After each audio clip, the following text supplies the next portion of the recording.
আমার কেরিয়ারের জায়গা থেকে আমি আসলে ছেলেদের কোনো অফার পাই নাই ওরকম, কিন্তু হচ্ছে আমি অফার পেয়েছি, তুই যদি আমাকে হচ্ছে কোনো গিভ অ্যান্ড টেক কোনো যদি মেয়ে যদি দিতে পারিস তাহলে তোকে কিন্তু কাজ দিব, বড় বড় কাজ দিতে পারবো। অ্যাকচুয়ালি আমি এরকম অফার পেয়েছিলাম, আমি সেটা প্রত্যক্ষদর্শী হিসেবে বলতে পারি, কারণ আমি সৎ পথে চলি, সত্য কথা বলি, সত্য ন্যায়ের জন্য সারা জীবন লড়ি। আসলে ভয়ভীতির বর্তমানে সিন্ডিকেট একটা হচ্ছে, মিডিয়া ইন্ডাস্ট্রি মানে সিন্ডিকেট। আপনি গিভ অ্যান্ড টেক দিতে পারবেন তাহলে আপনার কাছে অ্যাজ ইউজুয়ালি হচ্ছে মেয়েরা কাজ পাবে।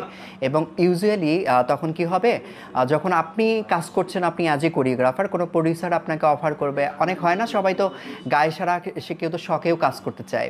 আসলে গিভ অ্যান্ড টেক তো সবার কাছে সহনীয় নাও হতে পারে, কিন্তু কিছু মানুষ আছে, আর পিছু লাগার তো মিডিয়ায় তো হিউজ অভাব নাই, যারা আগে কাজ করছে, অনেক অনেক বড় নাম করা ফ্যাশন কোরিওগ্রাফার, আসলে তাদের নিজস্ব কোনো কিছু নাই, নিজস্ব শো নামাবে এবং কোনো ব্র্যান্ডের কাজ করে না, কিন্তু তারা আজ পঞ্চমুখ হয়ে আছে সমাজের মধ্যে।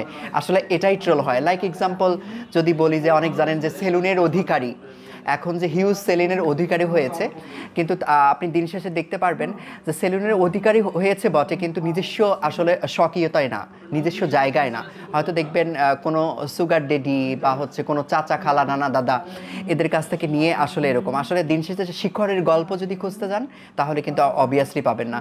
এই যে মানুষগুলা হচ্ছে যারা শিল্পী প্রকৃতপক্ষে কাজ করছে, যাদের ডেডিকেশন এবং হচ্ছে এডুকেশন ব্যাকগ্রাউন্ড আছে, যারা আসছে, তাদেরকে আসলে ওভাবে মূল্যবোধের জায়গা থেকে মূল্যবোধ দেওয়া হয় না। আর এটাকে বলা হয় একটা সিন্ডিকেট।